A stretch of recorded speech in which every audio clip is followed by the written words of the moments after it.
I'm Jenny, and we are talking about chocolate chip cookies today.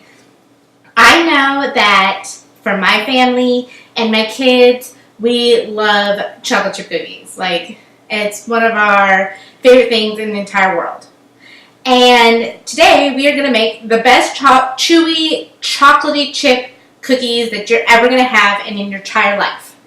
So, to start with, we are going to put in 1.5 sticks of melted butter that has cooled. So we're going to dump that in here to my good old KitchenAid mixer that I've had for like the past 15 years or something like that. It has served me well, and it is definitely on its last legs here. Okay, so once we have our melted butter into our KitchenAid, we are going to add 1 cup of light brown sugar. And it is lightly packed, so no need to like squish that in there and make it rock solid. And you are welcome to use dark brown sugar instead of the light if you want a more molassesy flavor. I choose to use the light because we like to keep it old school and a regular chocolate chip type flavor. So next, we have a 1/2 cup of white granulated sugar, just standard old sugar that we're going to add here. Perfect. Okay, so now we're going to mix that up. We'll give that a couple mixes here. So when my guy and I first started dating, one of the first things I ever did for him was make him chocolate chip cookies. And I think I probably even packaged it in a cute little jar, probably with a bow and a card, because I'm just silly and obnoxious like that. And guys don't appreciate those sort of things. But you know, as girls, I had to make it look as cute as possible to show him how much I liked him and how cool I thought he was. So okay, so I just scraped the bowl because I liked everything to get super mixed up in there. Okay, I'm going to give that a couple more twirls here. Awesome. Okay, so next we're going to add vanilla extract. And standard chocolate chip cookie recipes normally only call for about a teaspoon of vanilla. This one calls for 2. So I'm going to put 2 teaspoons of vanilla extract. And I'm just using regular, like generic store brand vanilla extract today. Usually I have a homemade vanilla extract that's made from vanilla, beans, whole beans, and vodka, but I ran out. So I'm going to give that a quick spin in the KitchenAid. Okay, so next we're going to add 2 large eggs, and I like to crack my eggs in a separate dish first.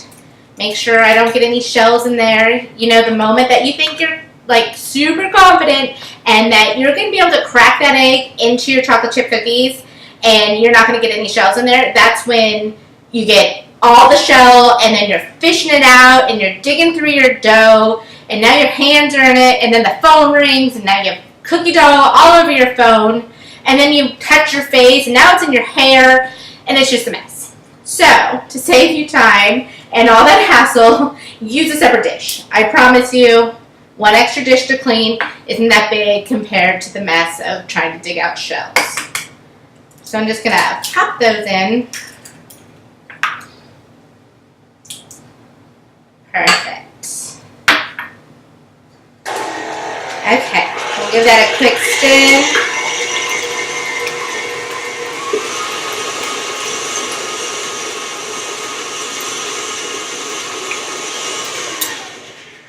Okay, so now that that's all mixed, we're going to add our dry ingredients, which I already have mixed up here.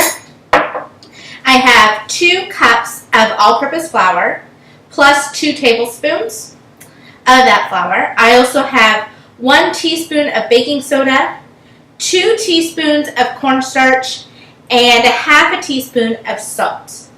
I use unsalted butter because I like to add my own salt to make sure I get the right salt ratio. I hate when you have a chocolate chip cookie and someone's used salted butter and then added salt and then it's super salty and you're like, ugh, no, that's not so good. Or you don't add enough salt and it's kind of blah and it's plain. The salt really, really helps bring out the flavors of the chocolate and the vanilla, making a very, very tasty cookie. So we're just going to slowly add that into our KitchenAid mixer here. I like to start off slow. Make sure you keep your KitchenAid speed on slow. The moment that you put it on high or medium and you're adding your flour, and it's going to fly everywhere. And we've all been there. We've all been there. Whether we've done it or one of our kids have done it, we've had the flour go everywhere. I know I just did it the other day because I wasn't paying attention. I was talking on the phone and turned on the KitchenAid and the kid was running by and there was a dog barking and poof, flour everywhere. Nobody likes that. So I'm just adding this like tablespoon by tablespoon. You're more than welcome to add that a little bit faster. I'm just going to kind of get started here, and then I will add more as it mixes up together.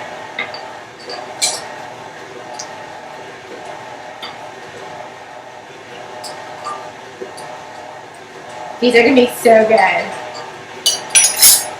So I was thinking my guy has a really late night tonight. And I thought, oh my goodness, it'd be so fun to bring him cookies and maybe some dinner. So that's what I'm working on here.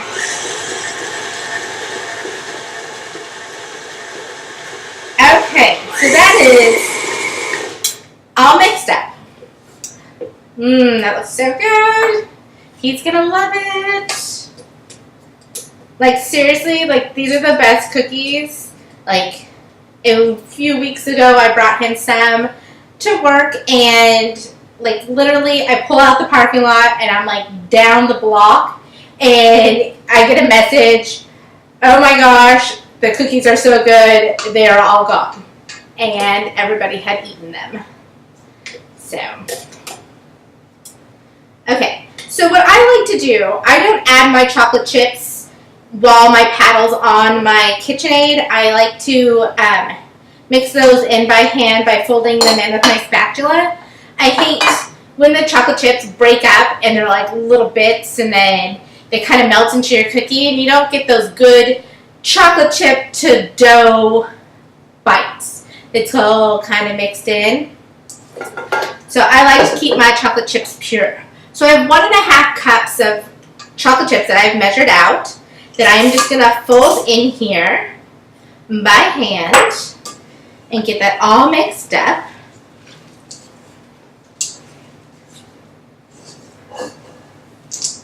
Okay, so this dough is a little tougher. I don't know if tougher is the right word, but it's definitely more dense than some of the other chocolate chip cookies that I've made in the past. And it's a little bit of an arm workout to mix those up, but well worth it once you have it done. Okay, so once you have that mixed up and it's to how you like it, you feel that your chocolate chips are, you know, thoroughly mixed in there, you are going to want to cover that or wrap it in plastic wrap and pop it in the fridge for 30 minutes and just let that chill. And while that's happening, your flavors of your vanilla and the salt, they're all just going to meld together. And it's going to create a really good, chewy, delicious, flavorful cookie than if you just like were in a hurry and just plopped it on a pan and baked it right away. So while that's in the fridge, chilling out, making yummy, yummy cookie goodness, you're going to preheat your oven to 325 degrees. Hey, okay. So now that our dough has chilled for about 30 minutes, might probably been in there a lot longer than that, we are going to scoop it out and put it on our cookie sheets and get ready to bake it. Woo! Okay, so what I've done is I always line my cookie sheets with parchment paper, and whoever came up with this, oh my goodness, that was loud and crazy. whoever came up with this was an absolute genius. Like, I remember as a kid, greasing your cookie sheet and then putting your cookies on, or not greasing your cookie sheet and putting your cookies on, and then they stick and you had to fight it with a spatula, and then you had like cookie crumbles if you kept them in too long, or they would just fall apart, they were too gooey, and like you never had that perfect cookie like you got at a bakery, and you're always like, how in the world do they have perfect cookies that don't crumble and bake? It's because they had parchment paper. Seriously, like, best invention ever. Like, $3.50 at your grocery store. Like, I don't bake anything without parchment paper. Nothing. Banana bread, parchment paper. Brownies, parchment paper. There's like nothing I do without parchment paper. It is a godsend. And they just like don't stick, and they just come right off, and they look perfect, and you never have to fight a cookie ever again in your life. I'm a coffee junkie, and it's that time of day where I have to have another cup of coffee. So now that my dough is out and it's kind of, sat here for a while, I'm going to take, I take tablespoons,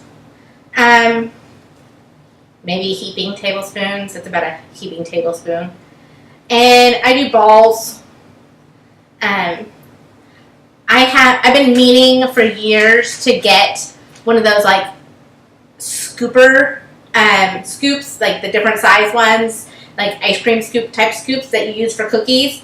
Those seem magical and amazing and everything I could ever want, but I just haven't picked them up yet. It's one of those things that you think about, and then later on you're like at the store and you're like, well, what did I come here for? And you leave with 17,000 other things and not the thing that you came with. Okay, so then I just, roll them into adorable little balls, and I space them evenly. I really like to keep my cookie size even because then they bake evenly. When you have kids and you're letting kids do this, your cookie size is going to be like all kinds of crazy, and some will be burnt, and some will be, just perfect, and then some will be still like super smushy and uncooked. And that's okay, kids are learning and they're having fun. But for me, like, I'm kind of crazy. I have OCD about it. I like to have it all evenly sized. So you'll probably get about 9 cookies on a tray.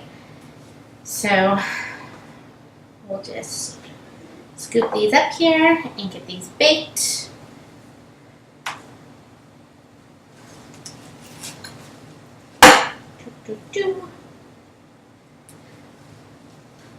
My daughter is a chocolate chip cookie fanatic, and she is convinced that she makes the best cookie in the whole world, better than anyone, better than grandma, better than mom's. And like, I'll make chocolate chip cookies, and then she'll be like, I think mine are better. And so, she has the nickname of Sassy because of that, because she thinks that she's the best cookie maker in the entire world. Okay, almost done here, and then we'll pop them in the oven. And your oven should be set to 325 degrees, and you want your racks in the center of your oven. Things just tend to bake easier that way. Almost done here. Yeah, my hands are kind of gross now, but that's okay. Don't mind it. Okay, now we're going to pop these in the oven, and we'll bake them for about 6 minutes.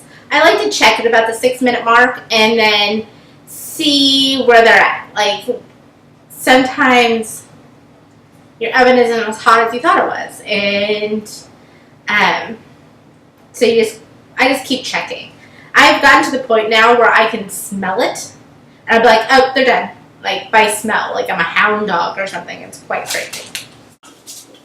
Okay, so our cookies are done. Yay! Okay, so once they're done, don't touch them. Like, let them cool for a bit. Let the cookie settle. Kind of like a steak. Like, you hear Bobby Flay all the time, like, you have to let your steak rest. Same thing with a cookie, let me tell you. If you just go straight in there and put them on your cooling racks right away, your cookies are going to, like, sag into your cooling rack, and they're just going to, like, be a mess. And that's what we avoided with the parchment paper. So, my cookies have cooled for a minute. And I'm just going to take these bad boys off of the parchment. Whoop. And we're going to put them on our cooling rack. Look at these things. Look at how perfect they are. They are amazing.